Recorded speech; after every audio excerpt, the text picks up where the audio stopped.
तो स्वाभाविक है कि भारतीय जनता पार्टी की अधिनायकवादी सरकार से जो लड़ेगा उसको सीबीआई, ईडी, इनकम टैक्स का सामना करना पड़ेगा। नमस्कार, आप देख रहे हैं न्यूज फॉर नेशन और मैं स्वाति पांडे आपके साथ। लैंड फॉर जॉब मामले यानी जमीन के बदले नौकरी के मामले में आज एक बार फिर से बिहार के पूर्व मुख्यमंत्री राबड़ी देवी ईडी के समक्ष पेश होती हैं, उनसे पूछताछ होती है। बता दें कि बीते दिनों राबड़ी देवी अपने पति यानी बिहार के पूर्व मुख्यमंत्री लालू प्रसाद यादव के साथ दिल्ली पहुंची हुई थी और आज ईडी के समक्ष उनकी पेशी होती है, पूछताछ होती है।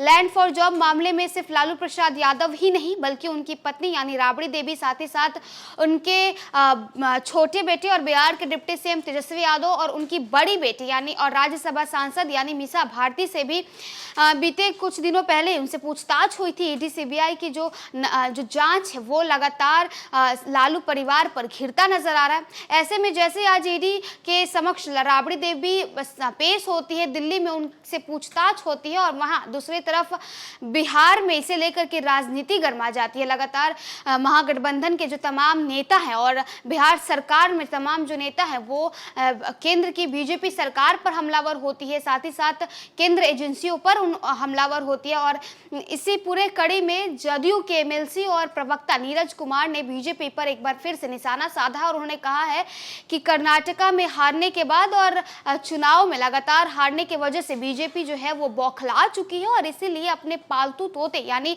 केंद्र एजेंसियों से, केंद्रीय जांच एजेंसी खासकर लालू परिवार को परेशान करने का इन्होंने बेड़ा उठा रखा है। पहले तो हम आपको उनकी बातों को सुनाते हैं कि आखिरकार नीरज कुमार किस तरह से बीजेपी और जांच एजेंसियों पर किस तरह से वो हमलावर हो रहे हैं और क्या कुछ कह रहे हैं।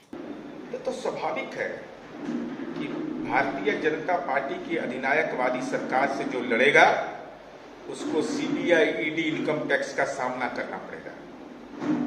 तो महागठबंधन की सरकार बनने के बाद सीबीआई की, ईडी की गतिविधि है, खास करके कर्नाटक चुनाव जहां दक्षिण में भाजपा मुक्त दक्षिण भारत हो गया, उसके बाद ईडी की कार्रवाई शुरू हुई है।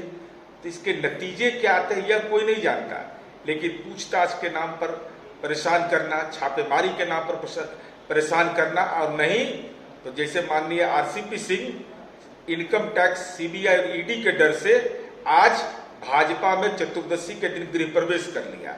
तो यह स्वाभाविक परिणति है, लेकिन सत्ता के जुर्म कितना भी जारी रखोगे, तुम्हारे खिलाफ जो गोलबंदी शुरू हुई है बिहार से उसको देशव्यापी आकार लेगा और 24 में नरेंद्र मोदी की हुकूमत को अपदस्थ करेगा।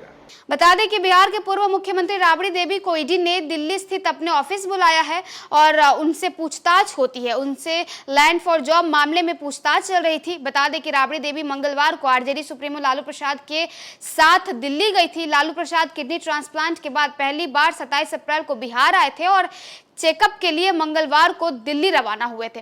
वहीं बताते चले कि पूर्व मुख्यमंत्री राबड़ी देवी गुरुवार को ईडी के दफ्तर पहुंची। रेलवे में जमीन के बदले नौकरी से जुड़े कथित घोटाला मामले में उनसे पूछताछ हुई। लालू प्रसाद यादव, राबड़ी देवी, मीसा भारती इस मामले में जमानत पर हैं।